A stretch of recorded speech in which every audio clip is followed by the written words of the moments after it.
से क्या होता है, नाखून 3 दिन पर बढ़ जाता है। बच्चे कुछ दिन तक अगर उन्हें बढ़ने दे तो माँ बाप अक्सर उन्हें काट डालता है। अगर बच्चे नहीं काटता है तो उन्हें क्या करते हैं, काट डाल। किसको, बच्चे को नहीं, नाखून को काट देते हैं, ताकि बच्चे के नाखून में जितना गंदा हो वह निकल जाए। क्योंकि नाखून में सबसे ज्यादा क्या आता है, गंदगी आ जाती है। जो गंदगी वह उनके सेहत के लिए नुकसान होता है, हानिकारक होता है, इसलिए वह काट, देखने में भी खराब लगता है।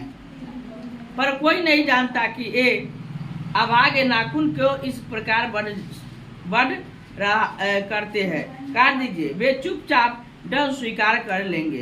यानी नाखून एक बार नहीं कहेगा कि हमको काहे काट रहा है, वो बेचारा नाखून को काट दीजिए, चुप वह कट जाता है, अपने आप को कटवा लेते हैं और फिर आगे की ओर बढ़ जाता है। कौन कर है, लेखाकार है, पर निर्जल अपराधी की भांति फिर छूटते ही सेंध पर हाजिर हो जाता है। निर्जल के तरह वह फिर कहता है वह काट दीजिए, और निर्जल के तरह है ना वह क्या हो जाता है, सामने फिर 2-3 दिन बाद वह सामने फिर आपके सामने खड़ा हो जाता है ना। उसके बाद कुछ लाख वर्षों की बात है, कह रहा है कि लेखक है, कुछ लाखों वर्ष पहले जब मनुष्य जंगली था, क्या था, जंगली था, तो वनमानु जैसा उसे नाखून की जरूरत थी। क्यों जरूरत थी, क्योंकि वह वनमानु जैसे नाखून की इसलिए जरूरत थी क्योंकि वह जंगलों में नाखून से ही क्या करते थे, शिकार करने का काम करते थे, किसी को मारने का काम करते थे ज्यादातर, इसलिए नाखून पहले की जरूरत होती थी। जैसे बाघ सके क्या है, नाखून से ये शिकार करते, उसी प्रकार से शिकार कर, इसलिए उनको नाखून बहुत जरूरी था, इम्पोर्टेंट था। एक बात पूछे? हाँ, बाघ के नाखून मजबूत होता है? हाँ होता है, पंजा में नाखून, उसी से शिकार करता है। अभी हम लोगों का उतना नाखून मजबूत नहीं होता ना, शेर बाघ का नाखून मजबूत होता है। उसकी जीवन रक्षा के लिए नाखून बहुत जरूरी है। असल में वही उसके अस्त्र थे, किनके, मनुष्य के। मनुष्य का पहला अस्त्र क्या था, नाखून। किसी को अपने नाखून से पंजों से मारकर पकड़ लिया करता था। उसका दूसरा अस्त्र क्या था, दांत। दूसरा अस्त्र क्या था, दांत। उसे चीरने, फाड़ने और काटने और भेजने का काम करता था। नाखून के बाद ही उनका स्थान था। उन दिनों उसे जूझना पड़ता था, प्रतिद्वंद को पछाड़ना पड़ता था। प्रतिद्वंद माने दुश्मनों को लड़ने के लिए किनकी जरूरत होती थी, और नाखून और दांतों की जरूरत पड़ता था। नाखून उसके लिए आवश्यक अंग है। फिर धीरे धीरे वह अपने अंग से बाहर की वस्तुओं को सहारा लेने लगा। अब वह अंग क्या था, जो अंग था, जो नाखून से शिकार करता था, उसको छोड़ दिया और धीरे धीरे लकड़ी या ईट, यानी ईट से, यानी पत्थर जो पसान जो था, पसान कहलाया था, ईट के नहीं माने हथौड़ी, टेंगारी सब बना के, भाला बनाकर उससे जानवरों को मारने लगा। और नाखून और दांतों का इस्तेमाल धीरे धीरे कम करने लगा। जैसे जैसे नाखून और दांत का इस्तेमाल जैसे जैसे कम हुआ, वह धीरे धीरे नई काम होने लगा था, जिसके कारण वह धीरे धीरे अपनी जो मजबूती था होते गया, और वह दांत और नाखून घटते चला गया, यानी कम होते चला गया जो पहले था, है ना। उसके बाद कहा कि पत्थर के ढेले और पेड़ की डाले काम में लाने लगा, और उस प्रकार से उनके हड्डियों के भी हथियार बनाए, और जो जानवर मारते थे उनके हड्डियों का क्या बनाने लगा, हथियार बनाने लगा। इस हड्डियों की हथियारों से सबसे मजबूत और सबसे ऐतिहासिक था देवताओं के राजा का वज्र, जो दधीची मुनि की हड्डियों से बना है। देवताओं के राजा कौन, इंद्र। देवताओं का राजा इंद्र का जो वज्र है वह दधीची ऋषि के हड्डियों से बना हुआ। एग्जाम में पूछा गया क्वेश्चन बार बार कि देवता इंद्र के वज्र बने हुए हैं, इंद्र के वज्र बने हुए हैं, तो कहना दधीची ऋषि के हड्डियों से, किनके, दधीची ऋषि के हड्डियों से। यह इतने लिखना है, यह आपका 1 नंबर या 2 नंबर में पूछता है। लिखने वाला आप 2 नंबर और ऑप्शन रहेगा तो 1 नंबर।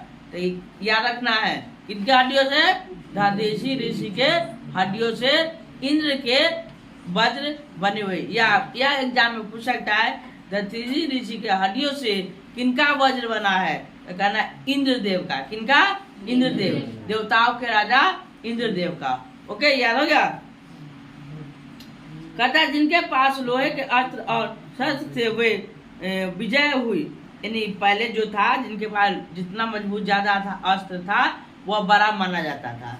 जिसे पत्थर वाला का अस्त्र होता था तो वह पहले जिसका लकड़ी का अस्त्र होता वह पत्थर वाला का अस्त्र होता था, वह लकड़ी वाला के सामने पत्थर वाला का ज्यादा बरियार था, वह मजबूत था। जब पत्थर यानी पत्थर निकाला हुआ था उसका हथियार का दिया बना पत्थरों को काट के, तो उसी में कुछ डेवलपमेंट किया विकास, तो वह बनाया कर देगा कुछ नहीं बनाया। लोहा का जब खोज हुआ तो वह लोहा का अस्त्र बनाया, तो पत्थर वाला उसके नीचे हो गए और लोहा वाला जी के था अस्त्र वह मजबूत है। क्यों? क्योंकि जब लड़ाई में जाता था तो लोहे से मार कर पत्थर तोड़ देता था, जिसके कारण वह हार जाता था। ठीक है, इसलिए वह विजय किसका होता था? लोहे वाला अस्त्र जिसके पास था वह विजय माना जाता था। ठीक है, मुनि के पास लोहे के अस्त्र, असुरों के पास अनेक विद्या थी, और असुरों के पास क्या था? अनेक विद्या थी। जादूगर था असुर, जो राक्षस होता है थी, पर लोहे के अस्त्र नहीं थे, शायद घोड़े भी नहीं थे। किनके पास? वह लोहे के अस्त्र भी नहीं थे, है ना, और घोड़े भी नहीं थे। आर्यों के पास ये दोनों चीजें थे। आर्यों के पास क्या था? ये दोनों चीज, घोड़े भी थे और लोहे के अस्त्र भी थे, है ना। आर्य विजय हुए और फिर भी इतिहास अपनी गति से बढ़ता गया, इतिहास में विकास करते गया, है ना। नाग हारे, सुपर्ण हारे, यश हारे, गर्भंध गंधर्व हारे, असुर हारे, राक्षस हारे, लोहे के अस्त्रों ने बाजी मार ली। लोहे के जिसके पास अस्त्र था वह जीत जाता था, चाहे कोई भी हो। नहीं, असुर को भी लोहे का अस्त्र था, वह लोहे का अस्त्र के सामने झुकना पड़ा, है ना। उसके बाद मार ली, अस्त्रों ने बाजी मार ली। कहता इतिहास आगे बढ़ा, पलित वाली बंदूकों के कारतूसों ने तोपों से बमों के बम वर्षण, वायुयान ने इतिहास को किस कीचड़ भरे घाट तक घसीटा। उसके बाद क्या हुआ? वह बम का खोज हुआ। बम का जब खोज हुआ तो हाँ, ऐसी बम बंदूक वाला, है ना, उसमें परमाणु बम नहीं था, तोप था और बम था छुटका। जिनके पास तोप और बम था वह लोहे के अस्त्र उनके सामने हार माने। क्या माने? लोहे के अस्त्र हार माने। तो लोहे का अस्त्र जब हार माने तो क्यों? क्योंकि बम था, तो बम से अलगे से उड़ा देता था, तो वह लोहा वहीं पर वहीं रह जाता था, है ना। और पालित वाली बंदूकों ने, कारतूसों ने, तोपों ने, बमों से बम वर्षण, वायुयान ने इतिहास को किस कीचड़ भर घाट घसीटा, सबको मालूम है। नकधर मनुष्य अब एटम बम पर भरोसा करके आगे की ओर चल दिया। जब वह एटम बम से वह जीतने लगा तो लोग कथी कर दिया? एटम बम का प्रयोग किया। कौन बम का?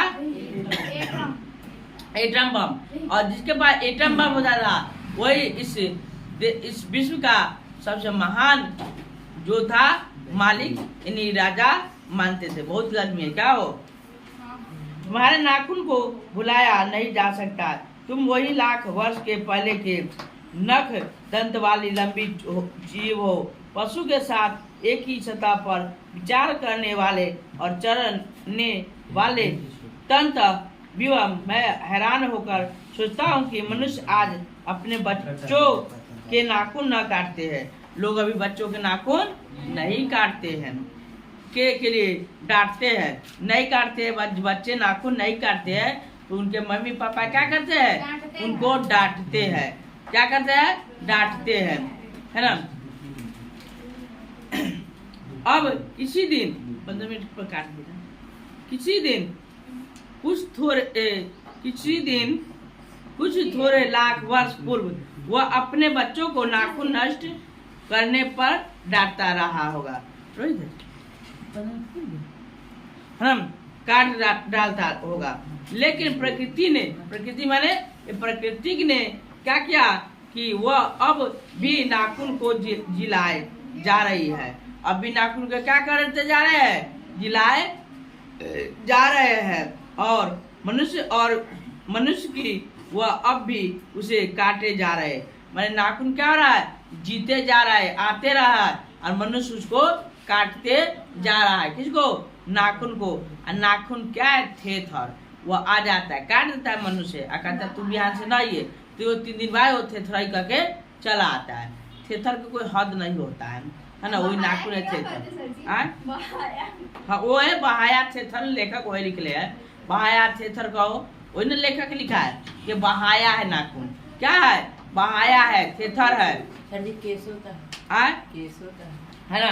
ये सब जो है, ये नाखून को काट दो, अब बहाया थेथर की तरह 3 दिन पर वह वापस चले आता है। ये कौन कर रहा है? लेखक है। और लेखक का नाम क्या है? हजारी प्रसाद द्विवेदी जी। यह बात बोल रहे हैं, हम नहीं कर रहे हैं, है ना?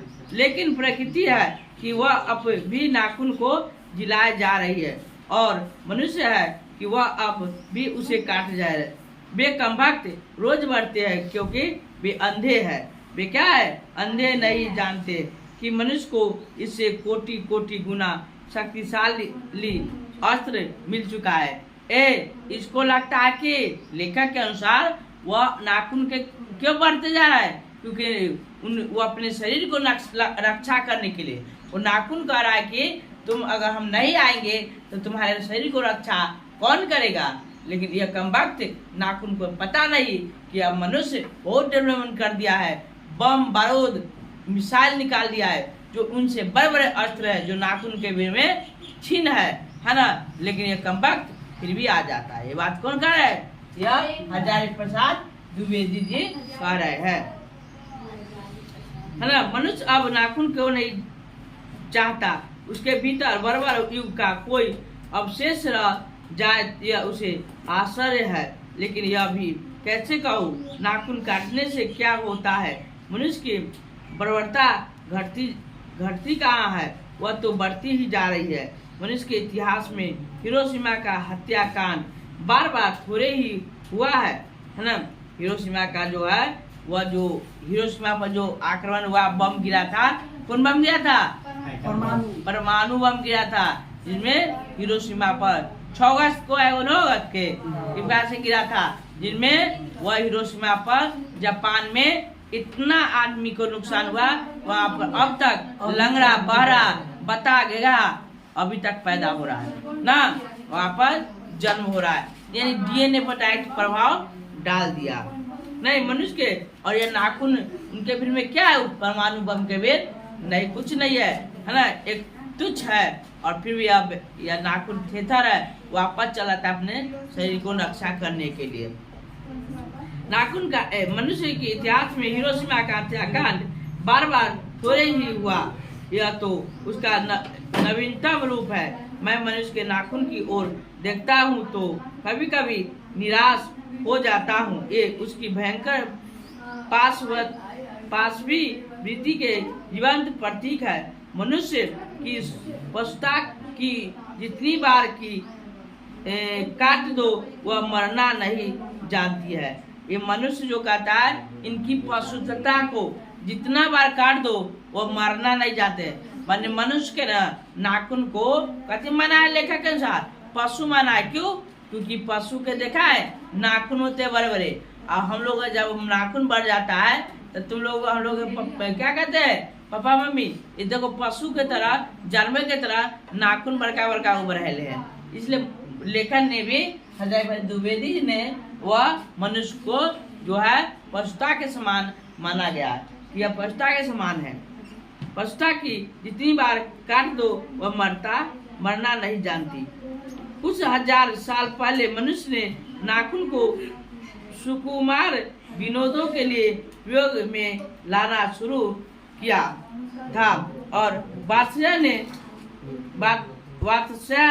के काम सूत्र से पता चला है कि आज से 2000 वर्ष पहले का भारतवासी नाखून को जज के संभालता था। तो एक याद रखेगा, ये एग्जाम में पूछेगा कि नाखून को जम के संवारने का काम कितने वर्ष पहले करते थे? तो कहना है 2000 वर्ष पहले, है ना। कैसे? नाखून को एकदम सज धज के रखने का काम करते थे। कौन? भारतवासी को लोग संभाल के क्यों रखते थे? ताकि वह शिकार करने में मदद होता था।